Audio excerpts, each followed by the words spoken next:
Hey guys, V-Man from No Budget Productions, and we're doing a Constar commentary on the fan film Minard, a Star Trek fan production. So, this is the Valiant logo, which most people, when they think of Minard, they think the Constar, but Minard actually started on the Starship Valiant as the chief engineer. So I wanted to give credit where credit was due. But I wanted this film in particular to be the kind of be-all, end-all of origin story for this character. When I began to do the Minard fan films, I wanted them to be a collection of stories that would kind of tell the background for this character. But this film in particular was his origin. I wanted people to know exactly why he was the way he was. Really get into his mind. Of course, Greg Teff there, playing Captain De Silva, or Commander De Silva. Now, Greg at the time was playing a character on Starship Republic, and I wanted to bring him in to reprise that character. I figured it would be a great way to introduce the Emily character, which would go on to be Minard's wife. So I figured, well, if he was introduced by, De Silva, it's maybe his sister or something, or cousin or whatever, that's a great way to, people in real life are introduced all the time. Let's do this in the Star Trek world. So it was kind of the beginning of me starting to connect the dots between these characters, on screen. And it worked very, very well. And that thought process worked really well too. The jack that I have was lent to me by John Hughes, from Starbase Studios, and it's the Cage era jacket. I really enjoyed wearing that. I wish I'd had a uniform, but I lent my uniform to Yava, as you'll see, my red Cage era outfit, so I couldn't wear the uniform under that. So, I just wore my black T-shirt. You kind of got to make do with what you have in these fan films, and I'm still happy with how the film came out. And this set was shot at Warp 66 Studios.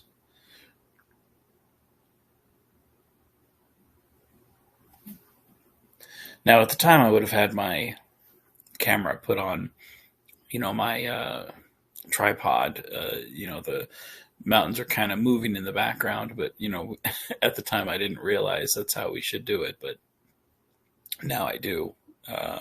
So the mountains would have been a little bit more steady. It's one of those trial and errors, what you realize what you need to do in fan films. Now, with this scene, I really wanted to show the transition between the Cage era uniforms and the TOS era uniforms. So not only is this joke of, are these new uniforms a little drafty? Kind of showcasing the TOS dress, what they would be going toward. And then Minard kind of getting that, oh my goodness, look on his face of, and I do like that, because you can tell she's kind of flirting with him, and he's kind of like, oh my goodness, I like that. And when I showed, or when I told Yava about the part, I had only known Yava for just that day, and she wasn't actually going to be an extra on these sets of films, because we shot 5 films this day, and she was just going to be a background extra. But I had asked her early in the morning if she would be interested in playing Minard's wife. And, wonderfully, she said yes. So I gave her a little bit of prep time to kind of get used to the idea of what we would be doing. And she was very open to all these things. The one thing that she said was that she really didn't feel comfortable with kissing or anything like that. And thankfully I told her there would be none of that, because I felt that if we had to convey a relationship with kissing, then we kind of failed as a storyteller. Um, and I feel that you can feel the flirtatiousness between the two characters, the relationship that they would eventually have. You feel that in the short scenes that we do have, but I feel with the the short amount of time that you get, the 10 seconds here, the 15 seconds there, you do feel over the span of a few years the relationship between these two slowly evolve, and I really like the dynamic that we capture here, and being the fact that this was the first day that I met Yava. I really enjoyed her presence on screen. Very talented actress. And of course, here's Minard holding the picture of them.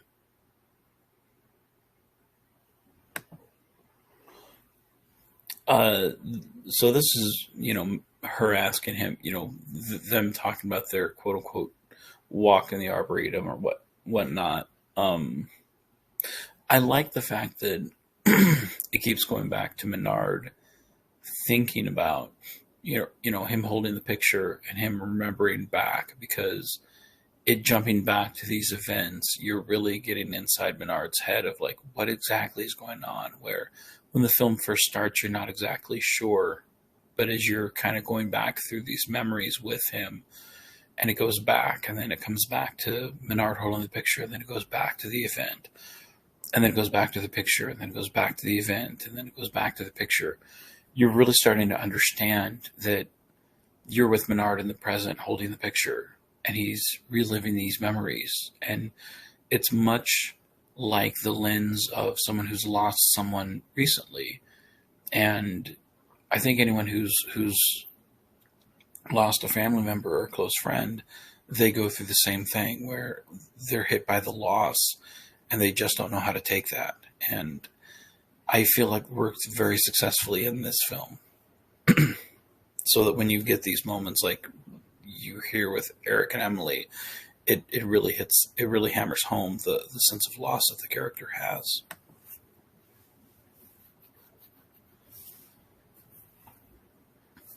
Now this, when we filmed this part, the sets that we had at, we only had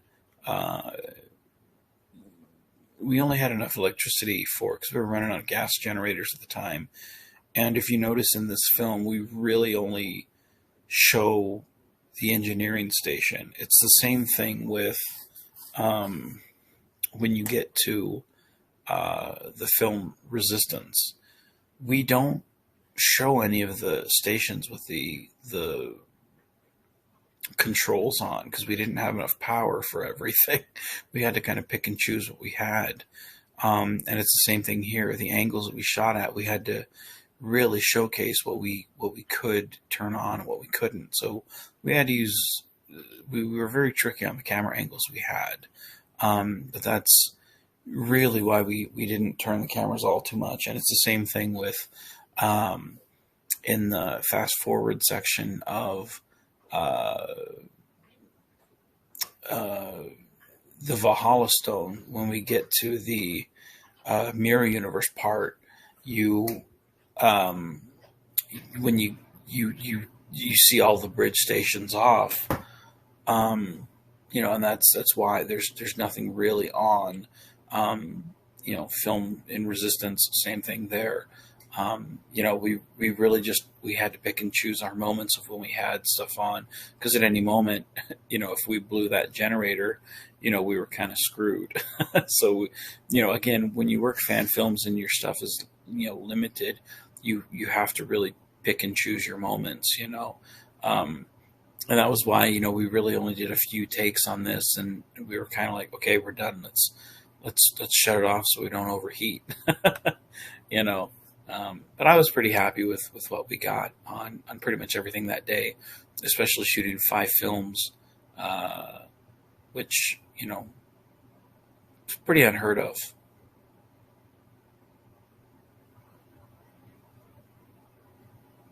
Michael King was nice enough to let us use this footage from Starship Valiant Legacy for this. And all this stuff here was shot in Oklahoma.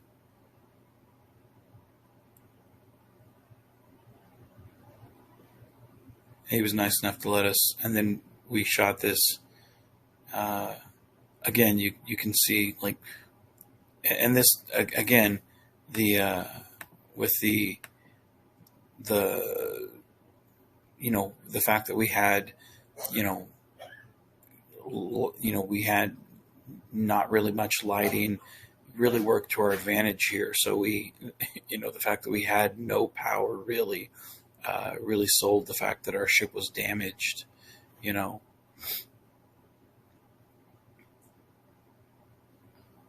And there's, his Emily.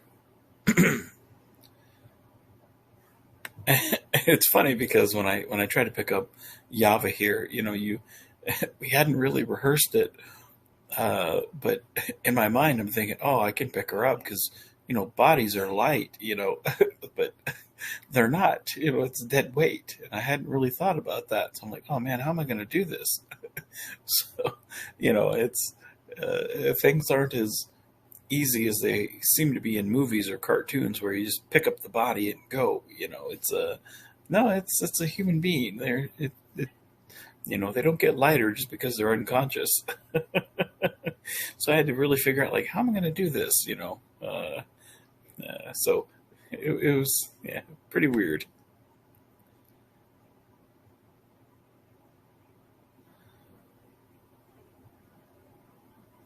It was pretty traumatic seeing the scream and the yell. Um, Now this scene right here was shot very few weeks later. We went back down, and I was able to capture this scene in the transporter room. Uh, but I was able to capture this, pop on my uniform and pop that in, get this scene later. And that's one of the nice things about movie magic, is you're able to splice stuff in and do voiceovers, and the audience is none the wiser. But yeah, this was shot in the dark, and a few weeks later, no one around, but the way it's edited in, it's just beautifully edited. Um, but again, because we're a damaged ship, the audience doesn't know. Again, it's not what's on screen; it's what the audience sees. I think this was also shot several weeks later. Yeah, this was also shot the same time I shot the inside the transporter room in the dark. I went back and I shot those things when it was we were shooting something else, and I picked up those shots.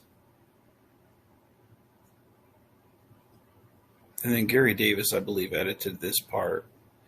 The only part of the screen is actually the bottom left-hand corner. Everything else is CGI. The city, CGI'd. I mean, the trees were there. It's part of the cemetery that I usually go to film. And I grew up in that cemetery. My mother's friends lived there. They used to go to church with us, and they took care of the cemetery. So it's where I actually learned to drive. So I'm pretty familiar with that place. But he's the one that did that CGI shot of the Starfleet city in the background. And I love this. Dan Reynolds and Glenn Wolfe did this crew quarters, and I always wanted, every time I saw a new set, I always wanted to film in it, because you never know, when it's going to get taken down. And so I was very fortunate enough to shoot in this crew quarters. I was also able to reuse it for the film The Valhalla Stone. And you actually see a lot of the knickknacks that Minard has in his quarters in the background there. So now with this scene coming up, I have a lot of flash forwards of people that will be in the next film that takes place after this one, called Around the World and Forever. It's a bunch of consolations, or no, I'm sorry, wrong word, condolences of people that are calling Minard to, talk to him about Emily. And I wanted to kind of give those as Easter eggs for the different productions and whatnot. But you'll see them very briefly here, and then it's expanded upon in the next film. But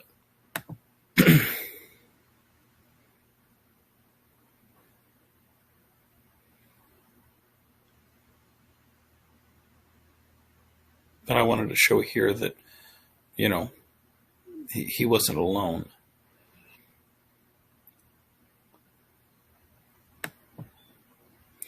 And in this scene here, it she read the part. I think she read it twice over, and it actually brought tears to her eyes when she read it. She read it in the briefing room, like right before she left, and she read through it once, and she teared up, and then she stopped and she said, "Let me do it one more time." And she took the time, like she really took the time to do it. And that's the take that we ended up using. And you really get the sense of emotion that she took for the character. And I really loved, how much she threw of herself into that. And, other people would have just simply said, "Hey, I gotta go. I gotta feed my kids. I gotta get home to my husband, But for someone who, on her first day playing the character, who was just supposed to show up to be an extra, she really took the time to throw herself into the part. And I think that's one of the reasons why I always, found a way to bring her back. Whether it was through Commander Mickle or as Emily, because she always went that extra mile. And, she was just such a blessing to work with. And this hallway, it will always, to those that have watched the documentary, this is the diaper rash hallway. Right here is the scene where we're always, when we start laughing right here, it's where we talk about diaper rash. And it's such a stupid inside joke, but every time we walk in this hallway, whether it's me or it's both of us, or like no matter what, like I always think about that line.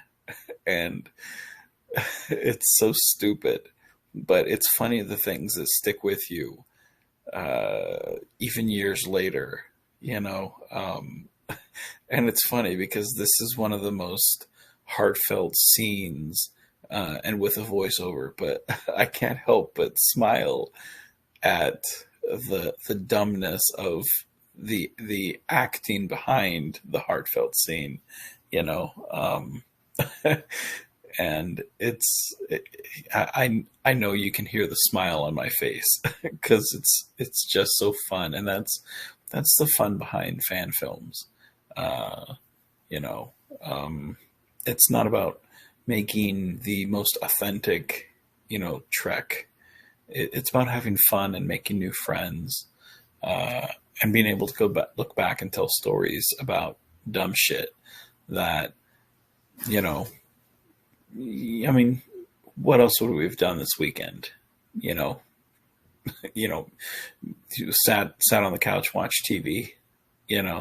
This is what fan films are about: having fun, making friends.